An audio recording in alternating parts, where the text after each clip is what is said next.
Nakasisilaw ang panglabas na ganda, kaya marami sa atin mas pinahahalagahan ito kaysa sa pagkakaroon ng mabuting puso. Isang paalala ang kwento ni Mirabel at Ruby na bilog ang mundo at hindi panghabang buhay ang panglabas na anyo. Kaya sana ay lagi nating piliing maging mabuting tao. Ni sa hinagap, hindi raw inakala ni Roxanne na pagtataksilan siya ng dalawang taong pinakamahalaga sa kanya noon. Ang kanyang asawa at ang kanyang best friend. Yung best friend ko, close kami, lagi siya napunta sa bahay namin. Akala ko ako yung lagi niyang inintindi. Tapos nagbibigay siya ng mga ulam. Tapos doon minsan nagmimerienda. Yung pala, at may attention pala siya sa asawa ko.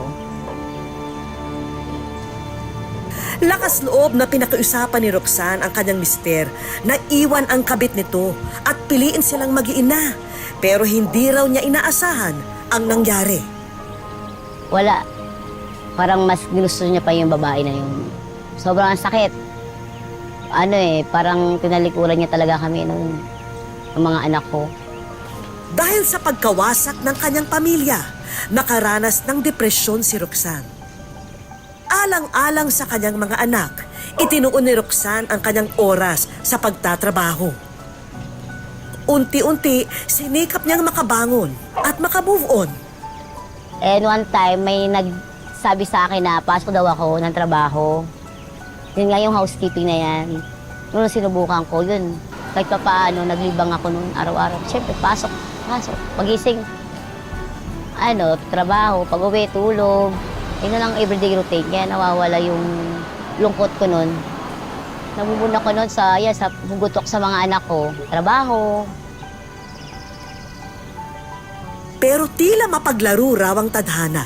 Muli raw nag-cruise ang landas nila ng kanyang dating asawa. Tumawag yung binan ko, pinapunta ako sa bahay nila kasi lagi nga tulala. Ang dating inabandona ng kanyang mister, siya pa ngayong naging tagapag-alaga nito. Nung pumunta ako doon, yun na, naskaso ko siya. Yun lang siya kumain. Tapos, nung mga memory niya, parang nagsisi siya. Sana hindi na daw nangyari yung ganun. Yun na lang daw kami umabot sa ganung sitwasyon. Umiyak ako noon, napaluwa. Sinabi ko sa kanya that time, tama na. Pagod na ako. Pagod na ako, sawa na ako. Sa ginawa mo sa akin. Parang ayoko na eh. Ito na ako, sanay na ako na wala ka talaga eh. Kaya ko na mag-move on ka. Hindi na nakipagbalikan si Roxanne sa asawa. Pero sa halip na magtanim ng galit, napagtanto raw niya na mas makabubuti ang magpatawad. Oo, pinatawad ko na siya. Okay naman kami sa ngayon. Parang kaibigan. Para sa mga anak lang. Isa nagbabanding kami. O yun lang, na lang kami, anak na lang, wala na talagang kami. Para sa mga bata, para hindi sila na kahit na broken family sila, andyan pa rin kami para sa kanila.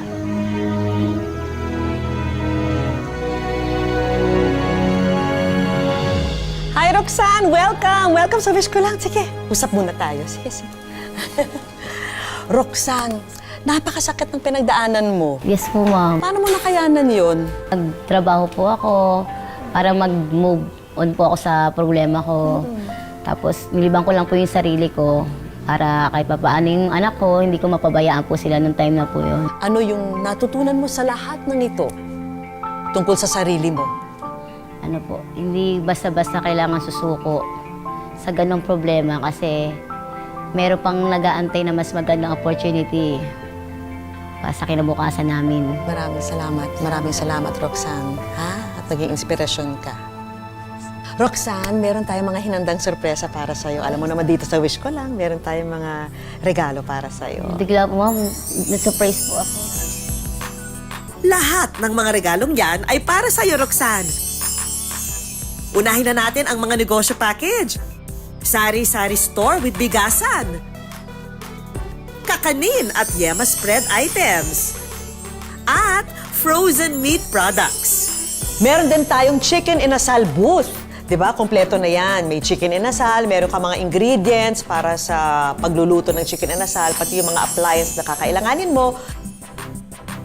Isama mo na rin itong dining at kitchen utensils at electric fan.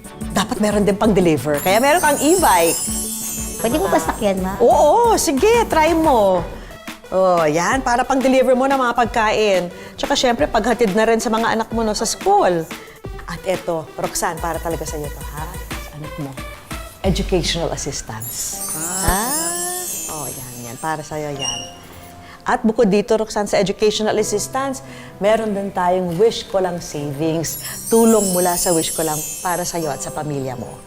Oo nga po na-surprise po. Sarap po. Maraming po salamat po sa Wish Ko Lang po. Ang laking tulong po na binigay niyo po para sa akin, sa anak ko.